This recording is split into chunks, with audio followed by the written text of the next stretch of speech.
Hi, I'm Derrick Jensen. This is Resistance Radio on the Progressive Radio Network. My guest today is Patrick Donnelly. He's Nevada State Director at the Center for Biological Diversity and lives in the Mojave Desert on the edge of Death Valley. He's been involved in desert conservation for 17 years, including leading desert tortoise habitat and wetlands restoration projects, engaging local communities to achieve permanent protections for over 2 million acres of public lands in the California desert, and now advocating for Nevada's biodiversity and climate statewide. His work takes him from Las Vegas to Reno to Elko. I lived in Carlin for a couple of years, by the way, and all points between, whether lobbying in a suit or tromping through a desert marsh in muckboots. So first off, thank you for your work in the world, and second, thank you for being on the program. Yeah, thank you for having me, Derek. So today we're going to talk about a very specific project. Can you talk a little bit about the Rhyolite Ridge lithium mine project and what's wrong with it and what it is? Yeah, well, folks are probably aware that lithium is emerging as an important strategic mineral as a part of the renewable energy revolution. It is used in the production of batteries, and it's thought that if we generate most of our energy from intermittent sources like wind and solar, we're going to need a tremendous amount of storage capacity, and thus there is a worldwide rush on lithium. North America currently has one producing lithium mine in Clayton Valley, Nevada, and this area, Rhyolite Ridge, is nearby. Rhyolite Ridge is unique because the traditional method of producing lithium is to pump groundwater that contains lithium out of the ground and evaporate it out, generating a lithium salt from the byproducts, whereas Rhyolite Ridge is a clay deposit. It's a lithium-rich clay deposit. And so in order to access that lithium, they need an open-pit strip mine.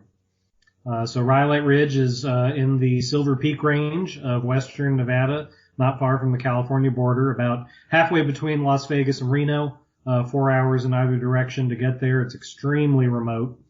And the proposal is to put an enormous open pit strip mine there to mine the clays. The clays are also rich in boron. Boron and lithium are common associates. And then they use a sulfuric acid process to extract the lithium and boron from the ore, and obviously create quite a mess with what's left over. And notably for my organization and for others who are interested in Rhyolite Ridge, there is a very rare species that lives there, Team's buckwheat, it's called, Eriogonum teami, an endemic species that lives nowhere else on Earth except right there at Rhyolite Ridge. And this buckwheat, it's a little wildflower. It's about 3 inches tall. It's got white, creamy wildflowers in the spring, and it lives on just 21 acres of land, so just a handful of football fields in size of the habitat. There's an estimated to be about 20,000 buckwheats total in the whole world, and they are adapted to boron lithium-rich clays. So the very soils that the mining company wants to mine up and burn away with sulfuric acid to extract lithium and boron, those very same soils are what this plant is endemic to and adapted to and lives exclusively on. And so the bottom line is if they build this mine, they will wipe out Team's buckwheat, drive it to extinction. So that has really raised concerns from my organization and many other people who care about native plant diversity. So you said that they're about 20, I think you said they're on about 20 acres, 21 acres? Yes. And how big is the entire mine supposed to be?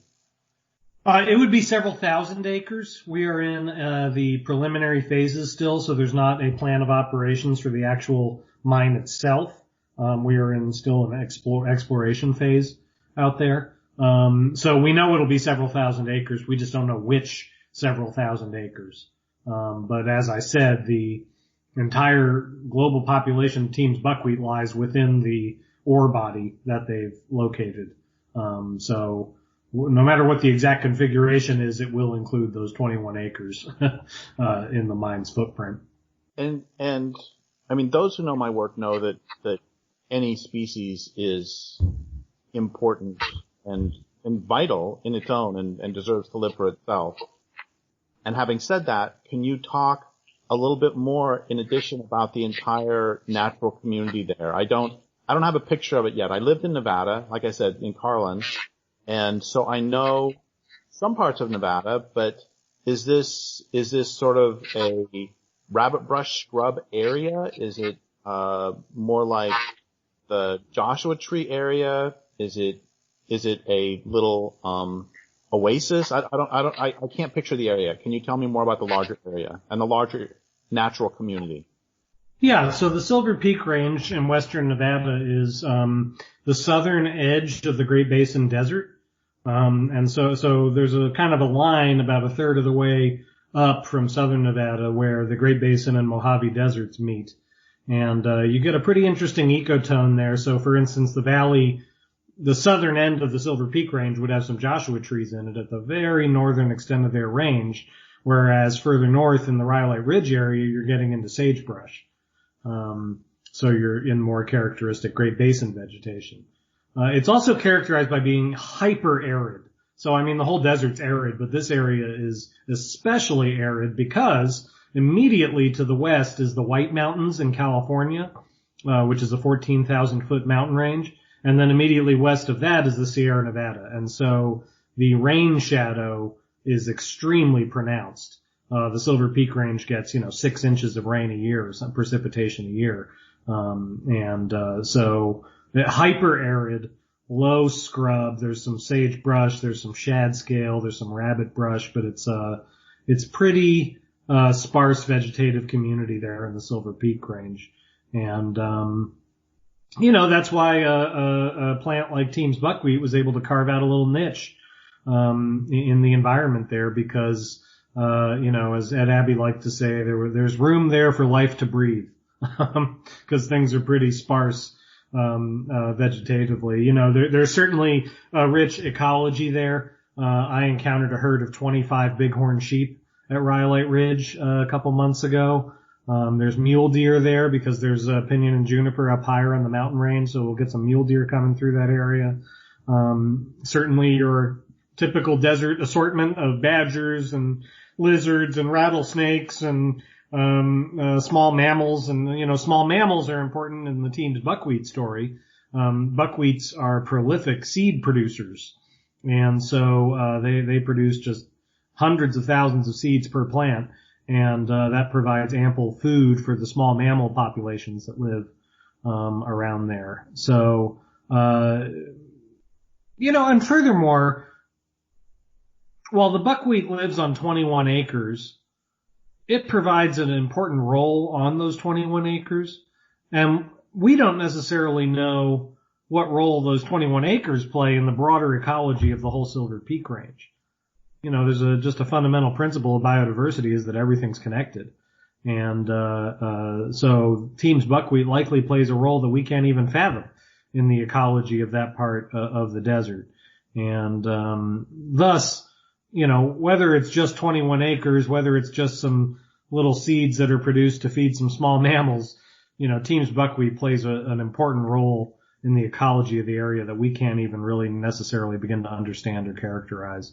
And, that's why we're fighting so hard to save this little plant. And who are the small mammals who live there? There would be pocket gophers. There would be, ground squirrels.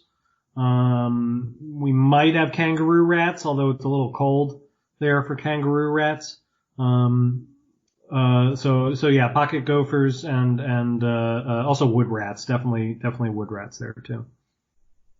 And so, okay, now, so tell me a bit more about the mine itself. Who owns the mine?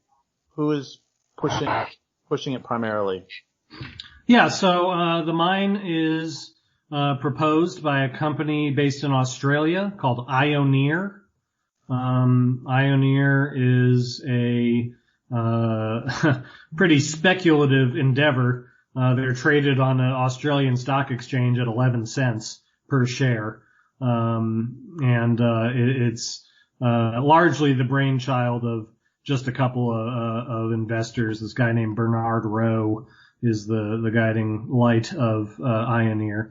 And this mine proposal is to, completely industrialize this area and produce thousands of pounds of lithium a year. They claim it's one of the biggest lithium deposits in the known world. I think we hear a lot of boosterism like that from mining projects of this sort. And, this is definitely a speculative endeavor. I mean, we are treating it as if it is an existential threat to this species, and we think it is. But, this mine isn't going to be built tomorrow. They only have a couple $1 million in total capitalization for the company. They would need hundreds of millions of equity and credit to build this mine. So they're still very much in the kind of hyping it on the markets and trying to attract investors and playing the kind of shyster game you play on the markets, the mineral trading markets, to build the hype about their project. And so it's a little bit fly by night, truthfully. I've always thought that is really the time.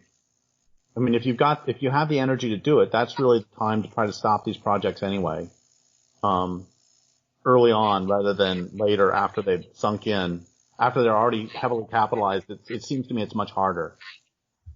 Absolutely. I mean, they haven't even started the environmental review process for this mine yet. And, we are trying to present an overwhelming, suite of opposition.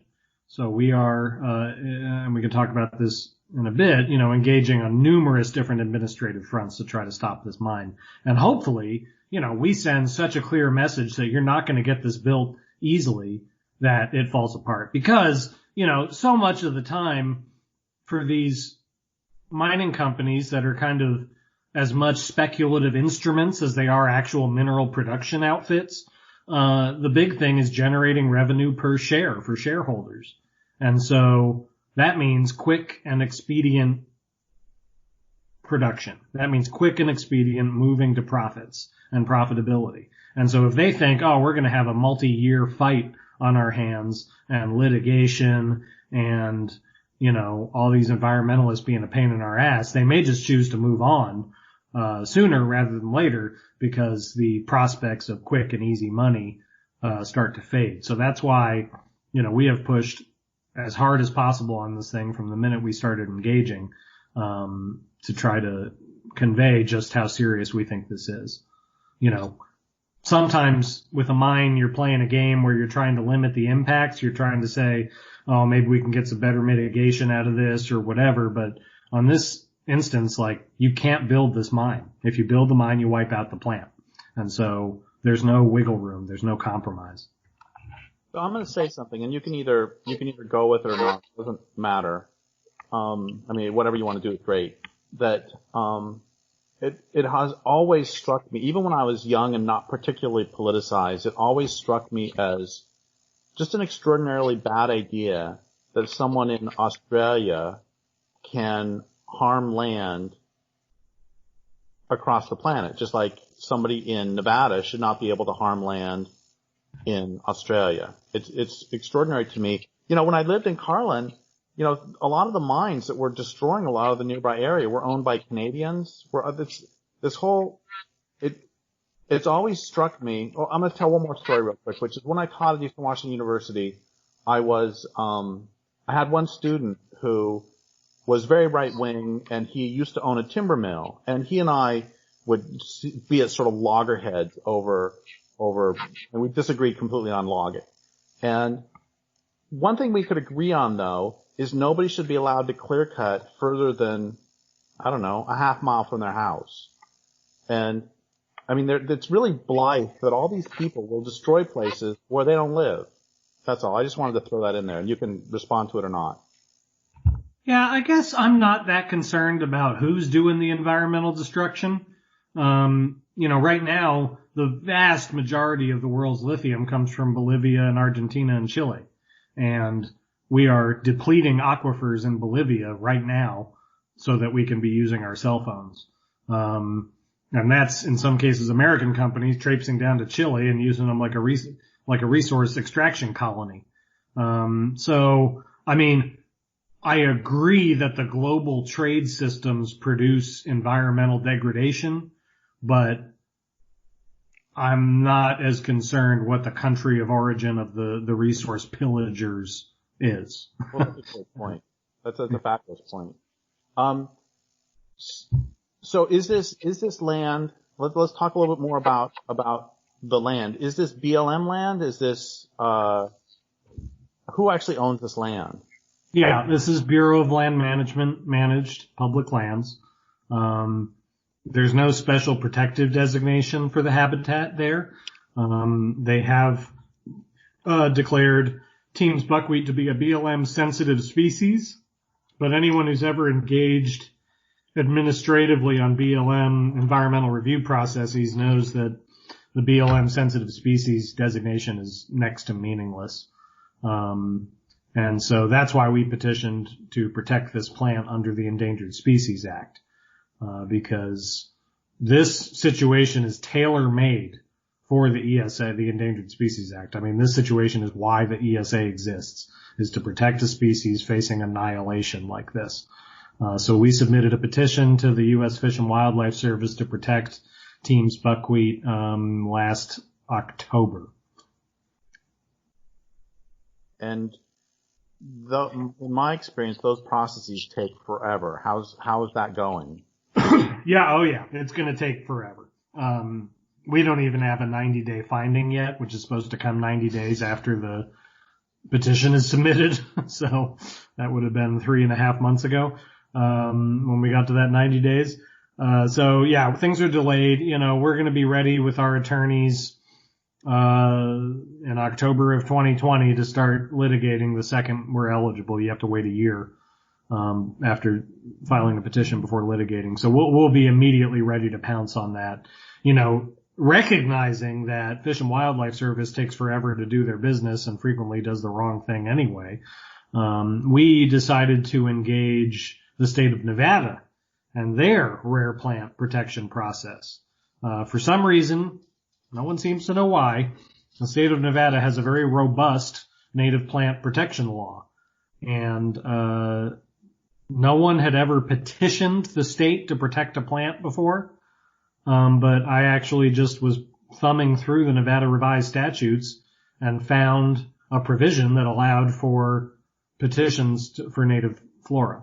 And so we submitted the first ever petition to protect a plant under the Nevada endangered plant law. And they are currently evaluating that petition as well.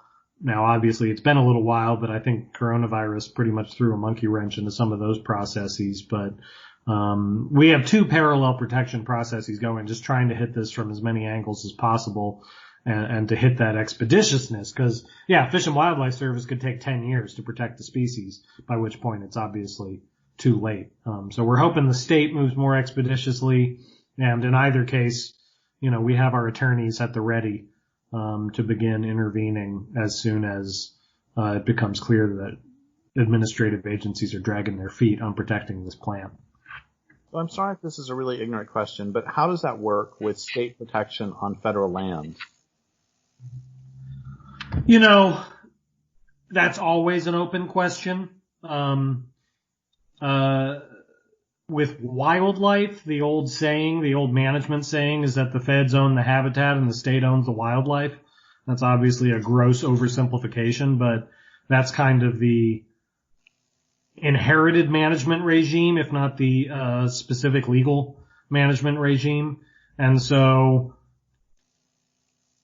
yeah, it's a gray area for sure, which is why there's no substitute for the Endangered Species Act. You know, state protections might be a good interim protection, but ultimately, you know, the Endangered Species Act, the Federal Endangered Species Act, is the most powerful biodiversity conservation law in the world. And there's a reason that 99% of listed species don't go extinct. And that's because this law works. And so we are focusing every effort on achieving Endangered Species Act protections for Teams buckwheat. You know, we've I've done a whole lot of interviews where people have talked about using the Endangered Species Act, but I don't think anybody has ever. I think we've always just sort of assumed that people know what it is. Can you give like a 2 or 3 or 4 minute primer on exactly what the Endangered Species Act is, what the point is, and how it is supposed to be used, but just everything people need to know in 5 minutes about the Endangered Species Act? Yeah, the Endangered Species Act is one of the most landmark conservation laws in history, and certainly, as I said, the most powerful biodiversity conservation law in the world. The Endangered Species Act makes it the policy of the United States that we don't let its species go extinct. That is our policy, that we fight extinction. And so that means, perhaps most importantly, all federal agencies, before conducting an action, have to consult, it's called consultation, with Fish and Wildlife Service to ensure that their action does not jeopardize the continued existence of an endangered species. That sounds very bureaucratic, but it basically means that before the government does anything, they need to make sure that they're not going to jeopardize an endangered species. And since the federal government has such interweaved finances with state and local agencies, in the end, most government authorizations have to go through Endangered Species Act compliance. So that means that most anything, from a building permit to a logging project to a mine to wastewater discharge to energy production to damn near everything we do as a society, at some point has an Endangered Species Act screening on it. And that's critically important because it's our actions that are bringing species to the brink of extinction, and it's only through our actions that we can save them. And so, as a result of the powerful protections of this act, as I said earlier, 99% of species that get listed on the act are saved from extinction. That's an incredible success rate. If the policy is prevent extinction, the act has been tremendously successful. Now, the act has had a shakier implementation record as far as recovering species. Recovering species is actually relatively rare. But preventing extinction, there is no better way to prevent extinction than the Endangered Species Act. And so, that's why there's organizations like mine that exist historically primarily to engage and implement the Endangered Species Act. And there are other organizations who do the same. That's also why a tremendous amount of political effort is expended to protect the Endangered Species Act, which congressional Republicans have attacked over and over and over again for decades. You said the word recovery, and for listeners, is recovery a required part? Does the ESA just supposed to protect them, or is the ESA legally supposed to help them recover? The ESA does mandate actions toward recovery. However, it doesn't mandate recovery the same way it mandates preventing extinction. We can sue Fish and Wildlife Service into the Stone Age if they try to do actions or authorize actions that would advance the extinction of a species. We can't do that if they are failing to recover the species. So they have to take certain actions, like develop a recovery plan, for instance, to recover a species. But the actual recovery of a species is non-enforceable. There's reasons for that, in as much as so many exogenous factors to what's under Fish and Wildlife's control exist, that it would be pretty difficult to sue Fish and Wildlife every time a species didn't recover, given how little control they have over segments of actions that endanger species. Was it the dusky seaside sparrow that they were attempting to do a captive breeding program and a hurricane destroyed the facility? I believe that was that, or it could be a different species. And the point is that it was just an example of, they were actually somebody was trying to do the right thing with whatever species it was, and a hurricane destroyed the facility, and there's nothing they can do about that. That's just I mean, once a species gets down to critically low levels, you're basically rolling the dice every day that they're not going to go extinct. Stochastic factors can always impact a species, particularly when they're at extremely low numbers and low distribution, because then a single catastrophic event can wipe out the species. You know, species are designed to be resilient. There's supposed to be many populations that then are resistant to stochastic events. So, you know, certainly there are examples of mishaps in recovery programs. I think by and large recovery programs have been tremendous successes. And so, but nothing's perfect. You know, I was involved in a recovery program for an endangered species where they were supposed to reintroduce captive bred animals, and half of them died before they could even be introduced in the back of a minivan. They all died during transport to the field site. So, you know, shit happens basically. But I think by and large recovery programs have been oriented in the correct way. So I'm going to ask you more about the Fish and Wildlife and the Endangered Species Act in a moment, but the stochastic events made me think of another question about the buckwheat, which is, in a dry place, what's the relationship, if any, between buckwheat and fire? Between that buckwheat and fire? Fire would not have been a significant factor in this particular ecosystem. The species are too spread out, the individual plants, and so fire wouldn't have carried. I mean, maybe a single plant gets hit by lightning and it burns a couple plants around it, but there wouldn't be landscape scale fire in this ecosystem prior to disturbance. Now, you know, there's invasives, there's cheatgrass, there's haligeaton, which is growing there. And so there is a risk of fire in that ecosystem, but we haven't seen it yet. You know, I would say it's not on the highest level of threats to this particular species. Okay. So back to the Endangered Species Act. So it's pretty, I mean, you've laid out really well how it works, and can you now help people understand why the process can be so slow, and you can be as forgiving as you want of the Fish and Wildlife. You can also be cynical. It doesn't matter to me either way. Just why does it take so long and once the process starts, why does it take so long? Well, politics is the primary answer. I think a subsidiary answer is funding. The Republicans in Congress don't like the Endangered Species Act. They don't necessarily like Fish and Wildlife Service because they don't think the federal government ought to be managing wildlife. And so they throttle Fish and Wildlife Service's funding. And in particular, they throttle the listing budget. You know, the listing budget is just a few $1 million. It's very low. And so Fish and Wildlife is simply unable to meet the demands put on it by the Endangered Species Act because they're not funded adequately. So that's part of it. And the other part's politics. You know, for every environmental group like mine petitioning to protect a species, they've got a mining company like Ioneer whispering in their ear saying, don't do this. And Ioneer's got buddies. You know, I happened to be sitting on the plane next to Mark Amadei, the 2nd District Congressman from Nevada, a few months ago before the COVID crisis, obviously.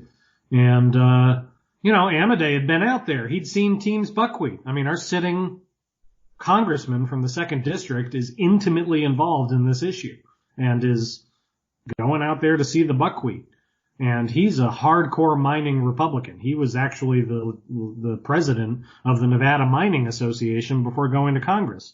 So, you know, you can better believe that Mark Amadei is out there working every single political angle he has to try to stymie Fish and Wildlife Service from protecting this species.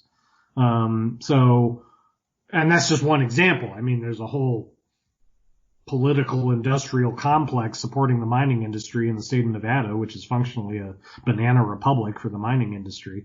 You know, and so all those political forces are being brought to bear on Fish and Wildlife Service. And, you know, they can't, ultimately everyone's worried for their job, right? And so the guy whose concern is writing listing petitions for plants, writing listing decisions for plants, you know, maybe he thinks it ought to be listed, but then his boss is worried about their job.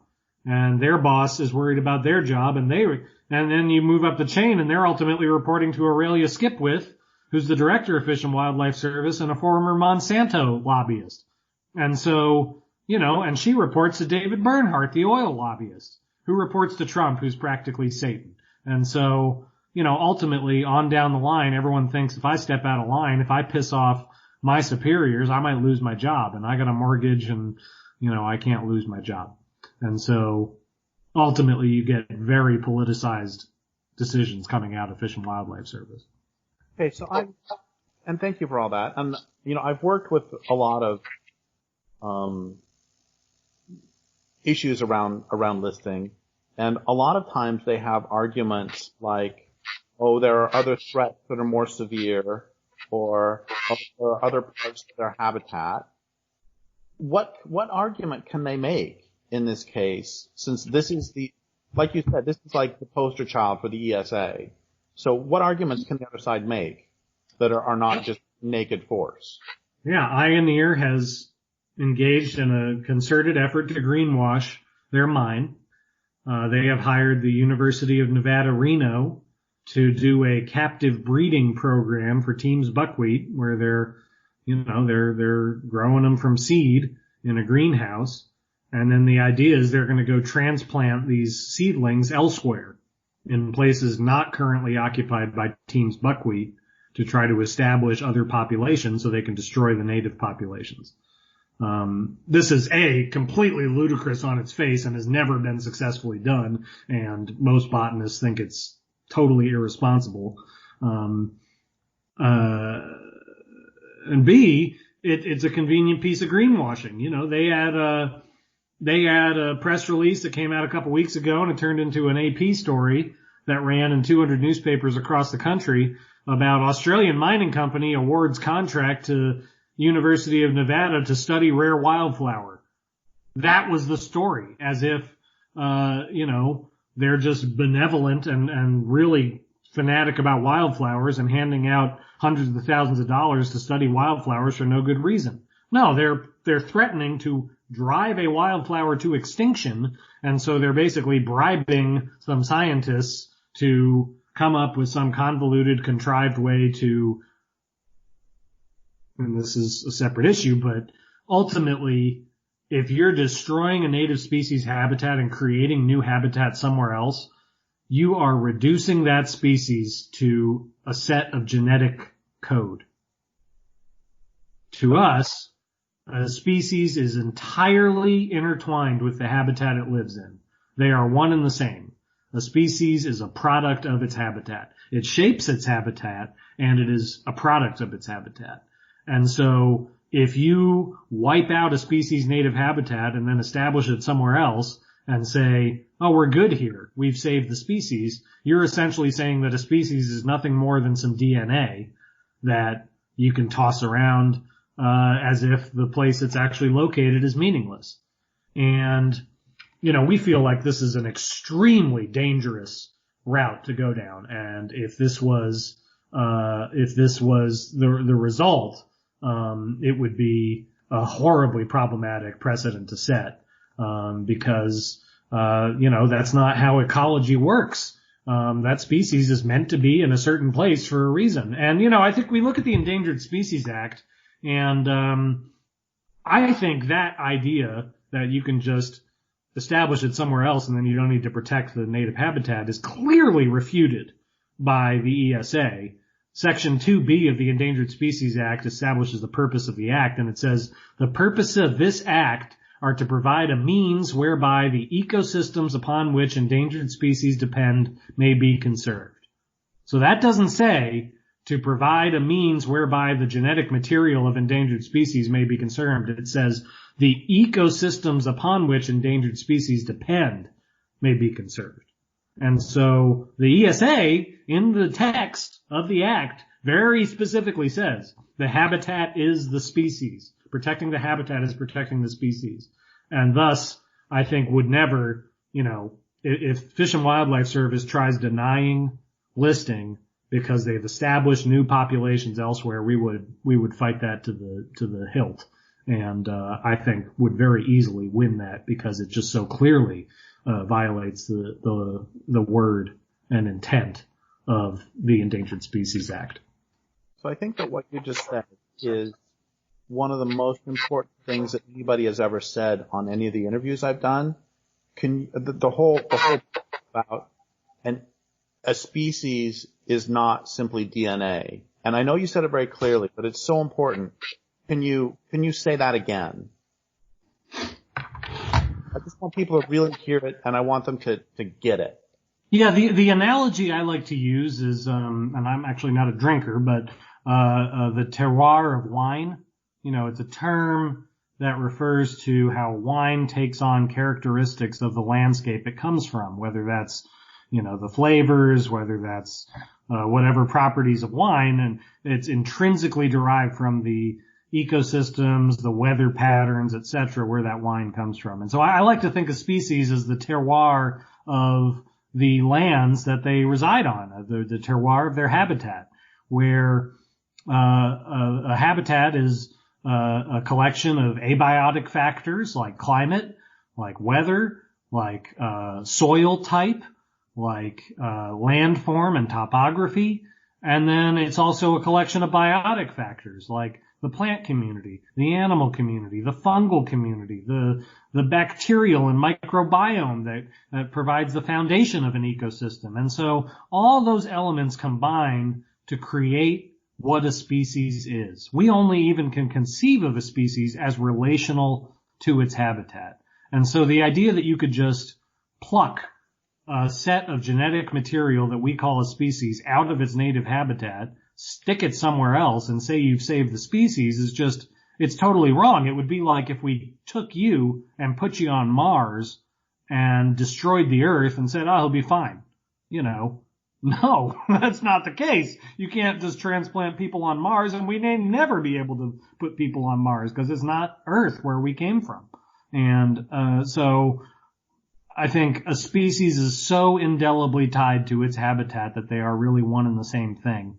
And to destroy a habitat is to destroy the species. Thank you so much for that. And you mentioned bacteria, and I'm just going to throw this out, not knowing anything about that specific place myself. I know that some desert areas have a soil crust that develops over a long period of time, and they can be pretty fragile. Is this an area that has one of those soil crusts? Do you know what I'm talking about? Yes, the Southern Great Basin supports a robust community of biological soil crusts, and certainly the Silver Peak Range has those as well. And can you tell listeners for like 2 minutes what they are? Yeah, biological soil crust is a symbiotic community of bacteria, lichen, algae, and fungi, and they all live and work together in these little symbiotic communities that ultimately are what holds together desert soils. And so really most desert ecosystems across the West have biological soil crusts. And without biological soil crusts, desert soils just blow away in the wind.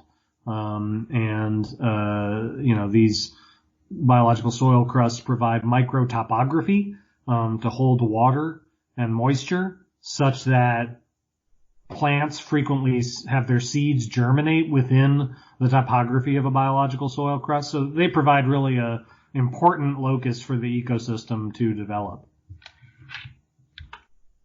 Yeah, so again, this buckwheat is precious on its own, but all of that obviously goes if you have an open pit mine. And it's not even just the open pit mine, we fought a large fight over the autumn and early winter about exploration activities. In the words of Arnold Team, the guy who identified this flower back in the 80s, one guy on a bulldozer could wipe out this species in an afternoon. Literally. One guy on a bulldozer could just wipe them out. And so we went out there last October and found really significant impacts happening just from exploration activities, and that's what ultimately kicked our asses into gear on the petition. And we ended up suing over those exploration activities. And we settled out of court, but the net result was they halted the exploration after our litigation because, we found overwhelming proof that these activities were really negatively impacting Team's buckwheat. But the point is, the lithium mine is a huge threat, existential threat to the species. But this species already, because it's such a narrow endemic, faces dire threats just even from exploration activities. Or, I saw some OHV off-highway vehicle tracks going off into the buckwheat habitat and trampling buckwheat. So there's a variety of factors threatening this species that we need to address. Well, this is really important too. This is one reason why we're so excited to talk about the soil. Is that I grew up in Colorado and go way up into the high country. You can see wagon tracks from 100 years ago on the alpine tundra. And it's the same. I saw that in Nevada, that there are some places this soil crust, just driving an ORV or driving a truck across it these soil crusts can take a long time to recover. If ever, on a human timescale. Yeah. The buckwheat exploration impacts we were concerned about involved, heavy equipment driving between buckwheat populations, potentially severing pollinator connectivity. And, you're talking about a 20-foot wide swath of land that's been bulldozed in a place that gets 6 inches of rain a year with plants spaced out 3 feet between each plant. The idea that that's going to be recolonized on a human timescale is just a farce. I mean, that'll still be there 500 years from now. So, the actions we're taking right now on sensitive habitats in the desert are functionally permanent. I think that's incredibly important for people to realize. So we have about 5 minutes left. I have a couple questions. One of them is, first, what's the nearest, you said this is pretty remote, 4 hours from Las Vegas, 4 hours from Reno. What's the nearest, human town? And a very tiny town called Dyer, which is really just like a gas station and a community center in the middle of a valley with several farms. The closest town is Tonopah, Nevada, which is about an hour and a half away. And is this primarily, are the people who already live there, are they primarily, you said farmers, what do they farm and are there a lot of, is it also ranching? There's definitely ranching, although it's dry country, so there's not a ton of cows out there. The people in Fish Lake Valley there farming are all raising alfalfa for the most part. Okay, so we just have a couple minutes left, and if people listening to this, how can they help the Center for Biological Diversity, and how specifically can they help stop this particular travesty? Yeah, well, I would encourage everyone to go to biologicaldiversity.org and sign up for our mailing list. We're going to be doing action alerts. We do action alerts on all sorts of issues all the time. But in the next couple of months, we are hoping the state of Nevada begins to take action on the petition we submitted to them. And there's going to be a public comment period where we're going to need people who love wildflowers and oppose strip mines to write letters to the state of Nevada demanding protection for Team's buckwheat. And so sign up for our mailing list. You can get more information about that as it comes available. And we're going to need folks to write letters and tell officials why it's important to protect biodiversity. Thank you. Is there anything else you want to say about either this issue or this particular delightful little plant? I just think Team's buckwheat is important to its little ecosystem where it lives. It may seem very remote to most people. But biodiversity is an incredibly complex web of species and habitats interacting across the globe. We don't know the value and effect of any individual component of the biotic community. And so, every little narrow endemic species we lose has compounding effects, and all of a sudden we look around the globe and we have an ecology badly out of whack. And we're in the middle of a precipitous extinction crisis, which threatens our own lives on this planet. So I think saving Team's buckwheat is important because it's a pretty wildflower and an important piece of the Great Basin Desert. But stopping the extinction crisis, it's our asses on the line. And so we need to stop the extinction crisis. And, for us, we've drawn a line in the sand around Team's buckwheat, and we said not here. Well, thank you for your advocacy for Team's buckwheat and other wildlife. And thank you for your work in the world. And I would like to thank listeners for listening. My guest today has been Patrick Donnelly. This is Derrick Jensen for Resistance Radio on the Progressive Radio Network.